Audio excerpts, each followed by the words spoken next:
My name is Stephen Phelps, and this is my wife, Susan Phelps. And we've been living in this paradise for about 40 years. And it's been sort of our life's work. And I'm going to spend a few minutes this morning just talking unrehearsed, unstructured, about something, and what caught my eye was a daylily that I need to extirpate from this bed, as the color of it is clashing with other things, and I don't like it anyhow. So will you help me dig up a daylily? Actually, I don't need any help, but you can come over there and supervise and tell me if I'm doing anything wrong. Oh. Okay, first thing we got to do is go fetch the digging fork. And I'm constantly looking for weeds. Weeds are my thing. Well, you don't have to look extirpate. very far. I know, I have a handful right here, right now. You see this orange daylily growing out of that PD Gold Lorope. And I'm just going to put the fork in like that. Ouch. There it goes. Unfortunately, its roots are inextricably entwined with the Lorope, or otherwise it would have popped out of here already. So I'm going to have to do a little more of this forking than usual.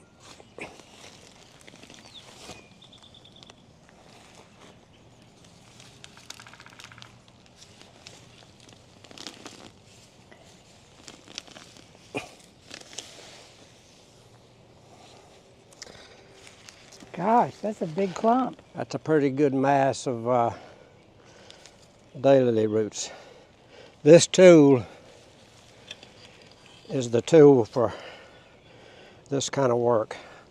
And I'm going to toss these over in the pile of the ones I dug yesterday. See how my shot will be. Perfect. You'll have to tell Nigel about the other daylilies that we do like, called I will. The Man with the Gun. That's coming up. These others right here are probably all the daylilies I They're don't. the ones that are real cute and have kind This of a daylily right purple here. This is a leaf. daylily that Susan and I both love. I don't know that it's on the market. No, I don't think it is. But one day we were riding down Highway 109 headed toward Gallatin, Tennessee, and we saw a guy had a display. He was selling daylilies by the side of the road. And so we stopped and went over, and he was sitting in a lawn chair with a gun, a long gun propped up beside him. It may have been a shotgun, I'm not sure. But it was in easy reach. And we admired this particular one. He says, well, I bred that one, nobody else has it. And I said, well, I'd like to buy some. He said, okay. He didn't have a name for it. If he did, I don't recall it.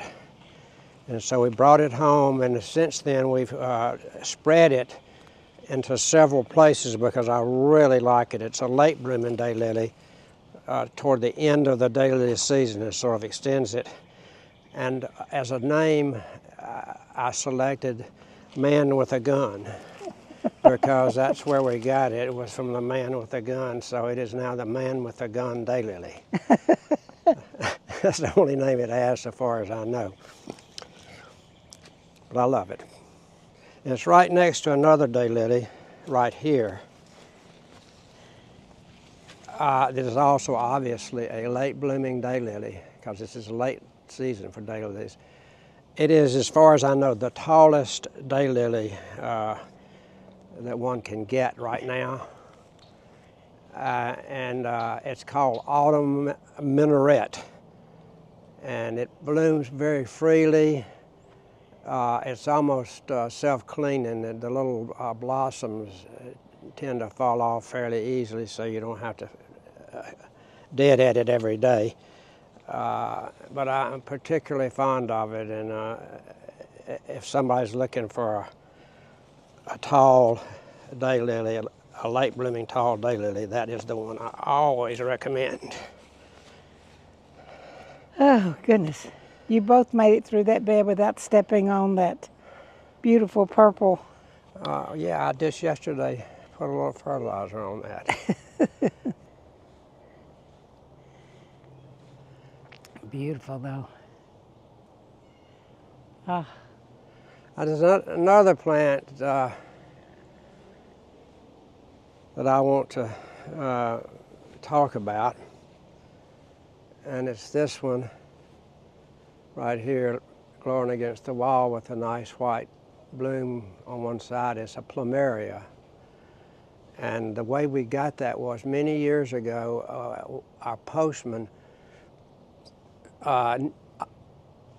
discerned that we were fond of plants, and so he brought us a bare stick of this plant right here and said, if you'll just stick this, let the ends heal a little bit, and then stick it in some potting medium, you'll have a nice plumeria plant in a few years.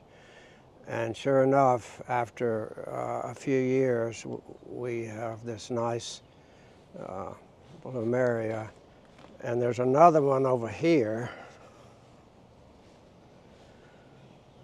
that's just getting ready to bloom that I obtained by breaking a limb off that one and stuck it in some potting soil, and that's the result. And it's getting ready to bloom, I think.